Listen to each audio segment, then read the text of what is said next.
Okay, in the beginning, Miguel, there were some episodes na nahihiya ka nga lumabas eh. Minsan pag nagluluto si Mami, di ba? Dumadaan ka, pinakakain. What was that? Nahiya po ako magpakita sa camera pag kunyari nakapambahay, tapos minsan parang kakagising ko lang, kukunan ako ni Mami, medyo naiilang ako. Oo, pero ngayon iba na talaga ang kwento. Ayaw niya talaga at natatampo kayo pag ayaw niya lumabas. Siyempre, opo, kasi talagang yung buong oras ko nauubos, kakahintay lang sa kanya para maabangan ko lang siya. Oo, totoo, Tito Boy. Talagang inaabangan ko yung paggising niya na ang tagal-tagal kong maghintay. Ngayon, paggising ko, may video Tapos na agad. biglang sasabihin pa niya na, ayoko, Mami, di ba? Yung effort ko na maghintay, nakaset up yung Tama. Parang, Oo. Pero kunyari, pag na-schedule namin, gawa tayo content ngayon dito, doon. opo, yun na. May ganun. Whose idea was that?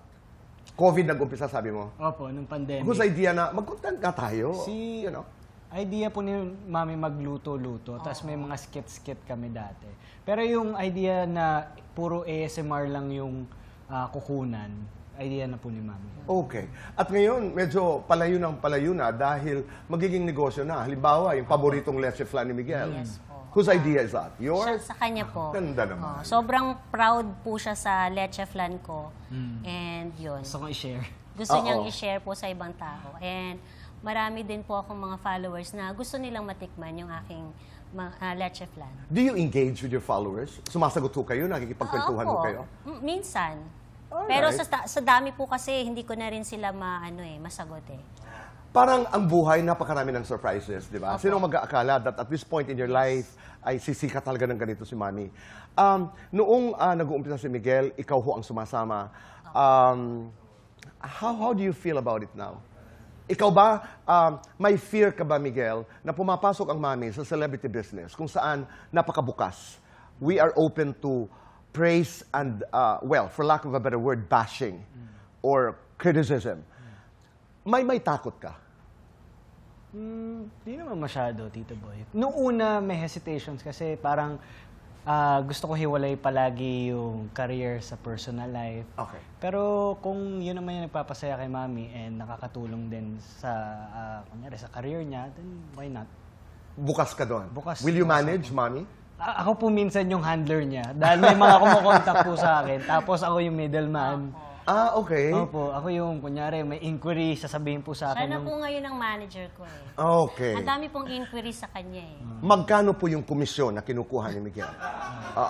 Libre na yun, anak. Hindi nga, seryoso, Mami. Sa mga, di ba, may mga brand collabs, halimbawa, may mga endorsements, sino po ang nakikipag-usap? Meron po akong assistant. Sila ang nag-uusap. Opo, sila po. Hindi magtatagal, may manager na si Mami. Kaya nga po. Oh.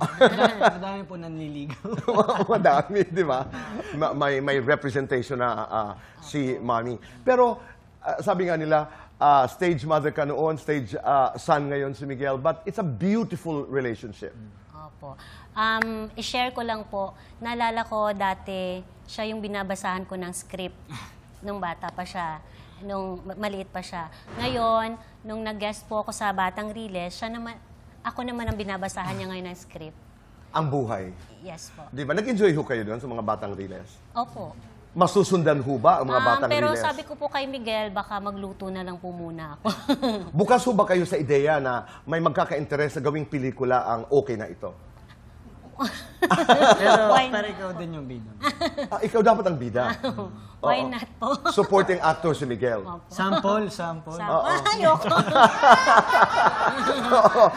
Mami, ayaw mo ba? Mag-sample tayo. Hindi po. Ayoko po. Mayayain po talaga ako.